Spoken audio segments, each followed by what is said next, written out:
ప్రజాస్వామ్యాన్ని రక్షించడానికి వైఎస్ఆర్సీపీ పార్టీ ప్రయత్నం చేస్తూ ఉంటే ప్రజాస్వామ్యాన్ని కూనీ చేయడానికి తెలుగుదేశం పార్టీ కూటమి పార్టీ నాయకులు విశ్వ ప్రయత్నం చేస్తున్నారు.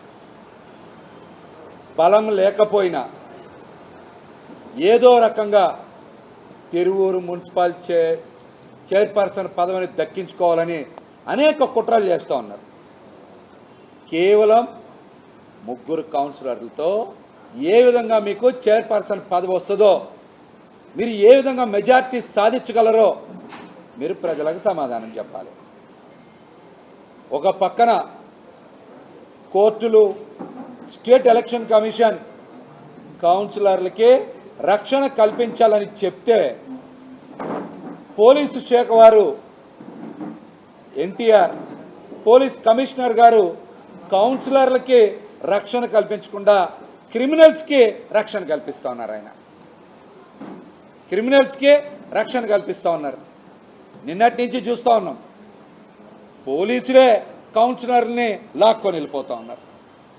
ఈరోజు చూస్తే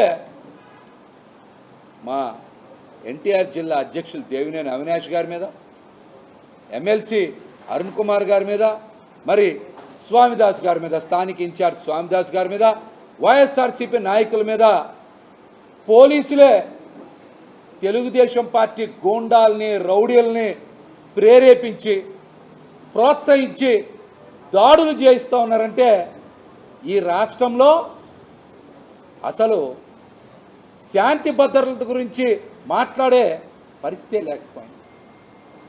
కూటమి ప్రభుత్వంలో ఏది మాట్లాడినా సరే ప్రభుత్వం దగ్గర నుంచి ఒకటే సమాధానం, వాళ్ళ సమాధానం హింసే, వాళ్ళ సమాధానం హింసే. లేకపోతే ప్రజాస్వామ్యాన్ని పరిరక్షించి కౌన్సిల్ ఎన్నిక సజావుగా జరగాలని కౌన్సిలర్ని అండగా వెళ్ళినటువంటి అవినాష్ గారి మీదో, అరుణ్ కుమార్ గారి మీదో, స్వామిదాస్ గారి మీదో, వైఎస్ఆర్సీపీ పార్టీ నాయకుల మీద దాడి చేయడం ఏంటని మేము ప్రశ్నిస్తూ ఉన్నాం. దాడి చేయడం ఏంటని ప్రశ్నిస్తూ ఉన్నాం. మీకు నిజంగా ప్రజాస్వామ్యం మీద, మీ నాయకత్వం మీద నమ్మకం ఉంటే ఎన్నికని సజావుగా నిర్వహించండి. బలాబలాలు ఏంటో మీకు తెలుస్తాయి కదా. అలా కాకుండా ఎన్నిక జరగకుండా కౌన్సిల్లోకి మరి కౌన్సిలర్లు వెళ్ళనీయకుండా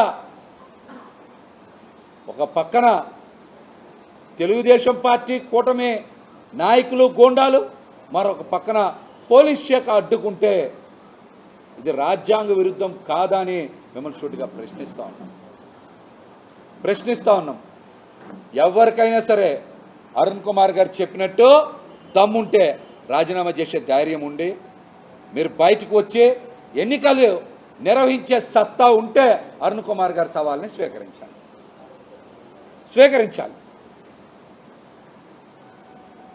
అట్లా కాకుండా మీరు ప్రజాస్వామ్యాన్ని, రాజ్యాంగాన్ని అగౌరవపరిచేలాగా మీరు గనక ఇటువంటి కుట్రలో కుయుక్తులు చేస్తే ఈ ప్రభుత్వం వచ్చే స్థానిక సంస్థల ఎన్నికల నాటికే ఘోర పరాభవాన్ని చవిచూస్తుందని కూడా హెచ్చరిస్తా.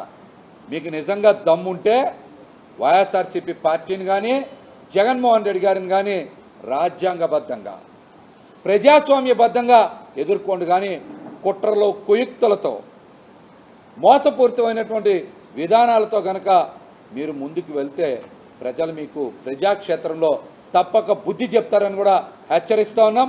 మళ్ళీ కౌన్సిల్ ఎన్నిక గనక మీరు సజావుగా పెడితే ఖచ్చితంగా వైఎస్ఆర్సీపీ పార్టీనే తిరువూరు చైర్పర్సన్ని కైవసం చేసుకుంటుందని కూడా ఈ సందర్భంగా మేమైతే సవాల్ ఇస్తున్నాం.